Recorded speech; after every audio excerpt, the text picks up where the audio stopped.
All I know is that first, you've got to get mad. You've got to say, I'm a human being, God damn it! Apathy is a solution. You hear me, Detective? Hey, how did you get like this? Detective! There wasn't one thing, I can tell you that. But the conditions here You care. You care. You want? are horrible. Damn right.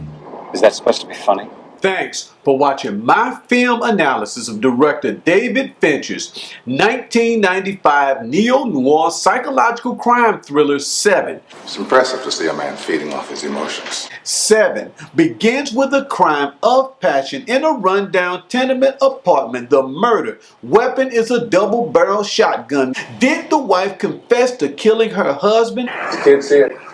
What kind of fucking question is that? Who cares? Detective Teller just wants to wrap this scene because all that matters to him is that another man is dead, another John Doe, like Detective Somerset. It is young Detective Mills' first day on the job, and he will be replacing Somerset, who is retiring in 7 days. Even so, Somerset thinks that they should stop by a bar, talk, and get to know each other. I thought we might find a bar someplace. But Mills just wants to jump right into the shit. How much time for this transition thing? Besides, they will only be working together for 7 days, so what would be the point of them getting to know each other anyway? Also, speaking of John Doe's, there's the fat man at the morgue accused of gluttony and forced to eat himself to death. The dead man has a name, but Detective Mills calls him a fat fuck ever sit out his front door. Fat, and the pathologist calls him a body or just another John Doe. Like his killer, the FBI is hooked into the public library system to monitor the reading habits of individuals who check out flagged books such as or Detective Somerset and Detective Mills pay an informant for a list of people who have checked out books referencing the 7 deadly sins, and they get a name, Jonathan Doe, whose anonymous name is later reinforced when the police obtain a warrant. Sweep his apartment but find no fingerprints, no pay stubs, and no calendars. Nothing to identify him other than his anonymous name. He is no one, and yet everyone at the same time. Fuck you, I got your picture, man! In a city in which the strange has become the norm. I want you to get mad. Like the first cop to arrive at the gluttony murder scene, who should have checked the fat man's vitals but didn't. Apathy. Because he saw a man sitting in his own crap with his face buried in a plate full of spaghetti. But the fat man couldn't possibly be alive is this lazy cop's lame excuse. He wasn't dead. Which pisses Mills off. He would have stood up by now. But not Detective Somerset, who carries on with his job like the lazy cop had done nothing wrong in not checking the fat man's vitals, because it is normal for cops like Officer Davis to make arbitrary decisions on who is dead and who isn't dead at a crime scene, regardless of all of the times that he is wrong about who is dead and who isn't dead at a crime scene. Instead of reprimanding Officer Davis for being lazy and careless, Somerset reprimands Detective Mills for making a big deal out of it in the first place. Could you please be quiet? It also seems strange to Somerset that Mills would fight to get transferred from a nice quiet town to a city full of apathy and hate. I've never seen it done that way before. As it seems strange to Mills that Somerset, the most talented detective on the force, would retire in 7 days. Hey, how did you get like this? And move out to a farm when the city needs someone like him the most. As it seems strange to Somerset that Mills could allow himself to be tricked into buying an apartment directly above the subway. Vibrating home. Which is why Somerset has a metronome that shuts out all distractions, Apathy. so that he can close his eyes, sleep, and settle into apathy and forgetfulness like the city. But David's wife, Tracy, is from a nice quiet town and sees all of the strange things in the city that Somerset can no longer or refuses to see anymore. Apathy. Like the man that she saw on that crowded train with a magazine open on his lap and his hand in his pocket. No one seemed to take notice of this man or care, because such a thing occurring on the train has become normal to them, and they have learned, like Somerset, to ignore things that are difficult to face instead of facing those things and changing them. But not Detective Mills. Our great war is a spiritual war. He and Somerset get John Doe's address from the FBI's database of flagged books and go by his apartment. They get into a shootout. He leads them on a foot chase. He gets away and they go back to his apartment. Detective Mills wants to kick down his door, despite Somerset's warning to think about the consequences. They do not have a warrant, but Mills doesn't care, because he feeds off of his emotions. They piss me off. After seeing the tortured body of John Doe's victim, Victor, or Sloth, Mills is no longer interested in catching John Doe. He wants to hurt him yet again. Somerset reminds Mills to think about the consequences. They have to block out their emotions and focus on the details, like the metronome.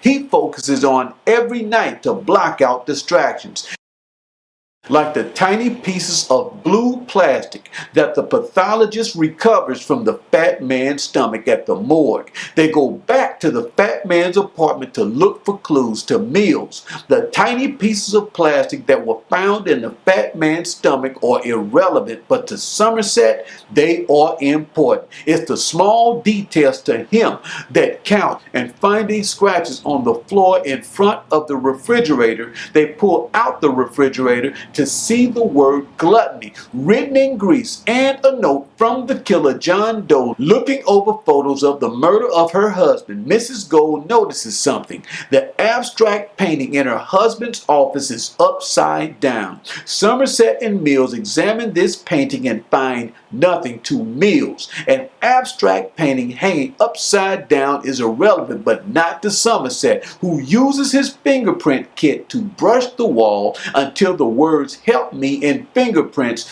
gradually begin to appear. Have you ever seen anything like this? Again, Somerset's obsession with focusing on one detail to the exclusion of everything else is analogous to how he uses the metronome Apathy. to block out noise and the regrets of his life. David's wife, Tracy, invites him over for dinner one night and later to meet her at a cafe for coffee. She is pregnant and hasn't told David yet because she does not want to have a child and raise it in this kind of city. And Somerset is the only person she knows that she can talk to about it. He was in a relationship a long time ago. It's very much like a marriage. With a woman like Tracy, who became pregnant and wanted to have the baby, but he didn't, and pressured her to get rid of it. And in a matter of weeks, she did. And this is why he uses not only to block out the noise, Apathy. but to stay emotionally detached and focused on the fact that he will be retiring in 7 days. There wasn't one thing, I can tell you that. Because thinking about the woman that left him and the child they almost had together will make him hate the city and its people, who have grown to accept depravity as normal. Apathy. And this is why he didn't let himself get upset like Mills about the cop, neglecting to check the fat man for vital signs. Focusing on one thing is how he protects himself from this city, and why he does his best to keep Mills from breaking into John Doe's apartment without a warrant. Because if he allows himself to get mad like Mills, he'll think twice about retiring and leaving the city in 7 days, and might even care about saving it. David Mills is a good man. However, John Doe is certain that David Mills is only good because there are consequences. And as far as John Doe is concerned, Somerset and Mills are hypocrites for arresting him for killing a lying lawyer who is paid to keep criminals on the streets. Well, not anymore. Like John Doe's own lawyer. He told Mr. Swart to tell them that he had 2 more bodies hidden away, but that he would only take Detective Mills and Somerset Apathy. to those bodies. Mills condemns Mr. Swart for defending John Doe, as John Doe condemned that greedy lawyer for defending murderers. Well, not anymore. And to John Doe, it felt good killing that greedy lawyer as it felt good to Detective Mills when he shot and killed that junkie for shooting his partner before he put in for his transfer to this city. And because that junkie attempted to kill a cop, Mills didn't face any consequences for killing that junkie as he would have faced if he had killed Mr. Swart, John Doe's lawyer. And it felt good to Mills. Where's my 13? Shoving that photographer for taking his picture. Get out! Hey! And it felt good to Mills kicking in the door to John Doe's apartment as good as John Doe felt killing sinners like that greedy lawyer, regardless of the consequences. I'm setting the example.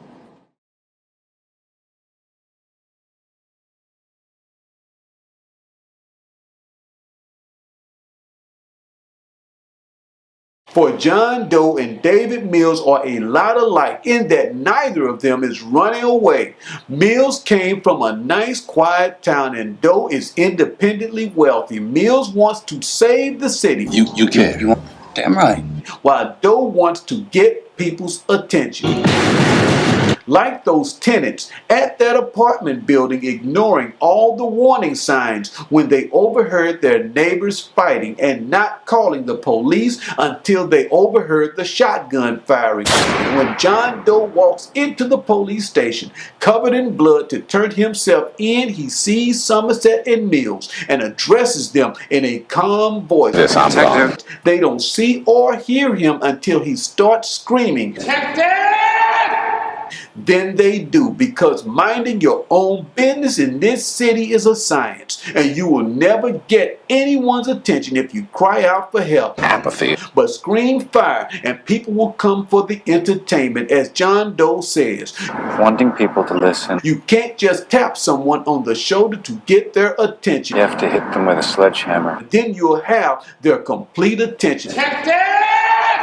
Just give them something that they've never seen before. 7 victims, the last 2 of which no one will ever forget. And because of this apathy, Somerset cannot understand why Mills would fight to be transferred to a city like this. You care. Damn right. And why a wealthy, well-educated man like John Doe would choose to live in a city like this, because Detective Mills is an idealist and believes that the city is worth fighting for, and John Doe is a realist and believes that the city is worth killing for. They believe that in order to change things, you gotta get mad. As a young cop a long time ago, Detective Somerset was an idealist too. Like David Mills, Somerset thought that he could be the city's champion, that he could save it. But over time he learned that it was a hopeless cause, that he was fighting uphill against stupidity and Apathy. because no one cared and insanity was normal. Somerset realized that he had only 2 options: either join the insanity or become like Doe. Somerset remembers how it felt to be in love a long time ago and how he pressured her not to have the baby, but found ways to cope. As Doe's 7 victims found ways to cope by ignoring their problems. But this didn't make them go away Vibrating home. any more than Somerset's metronome made his memories and regrets go away. And facing this truth, Somerset throws the metronome at the wall and breaks it. And after John Doe turns himself in and takes them to his last two victims, David Mills becomes John Doe's masterpiece, Wrath. Oh, what's in the It box? seems that envy is my sin. But his downfall is a light that leads Detective Somerset out of the darkness of purgatory into the light. And although he is still doubtful that he or anyone else can ever turn the city around, he also knows that he cannot and will not retire as long as there is a good man in it worth saving, like David Mills. Somerset now knows that in order to change things, sometimes you gotta get mad. Thank you. Here's a few things you may or may not know about Seven. Did you know that Al Pacino, Robert Duvall, and Gene Hackman Popeye Doyle turned down the chance to play Detective Somerset? Al Pacino decided to star in a film called City Hall instead, and can you believe that Gene Hackman could have gotten this role instead of Morgan Freeman, one of my favorite actors? Did you know that Denzel Washington and Sylvester Stallone turned down the chance to play Detective Mills, a decision that Denzel later regretted? Did you know that Fincher wanted to have constant rain throughout the film as a thematic motif to match the atmosphere of doom in Andrew Kevin Walker's script? Fincher also got production designer Arthur Max to make this depressing motif match the characters in the film. Did you know that Kevin Spacey had his name omitted from the film's credits and promotional materials to surprise the audience as to John Doe's identity? Did you know that the Sloth or Vincent character in the film is black and not white, and that his name in the script is Zero? Did you know that the script gives John Doe's backstory? As a child, he was abused by a priest in a local parish where he got the idea for murdering his victims from a painting of the 7 deadly sins on the ceiling of the church. Did you know that Detective Mills shoots Detective Somerset in a standoff at the end of the film in the script? Did you know this, the biggest difference of all between the film and script? Where the film is ambiguous about Detective Mills' wife Tracy and Detective Somerset, the script is explicit and goes beyond how sexy her voice sounds on the phone in the film. In the script, they meet to talk in his car, get caught up in the moment, and end up kissing, her arms around his head type of kiss, which really puts things in the film into a sharper context, including his longing for the woman he talked out of having their child and John Doe's envy of David and Tracy's relationship, which is really Somerset's envy of their relationship. Once again, thanks for watching my analysis of director David Fincher's 1995 neo-noir psychological crime thriller Seven, and be sure to give it a thumbs up, subscribe to the Godfather of Cinema, and hit the bell for more film-related videos like this one. I will see you soon.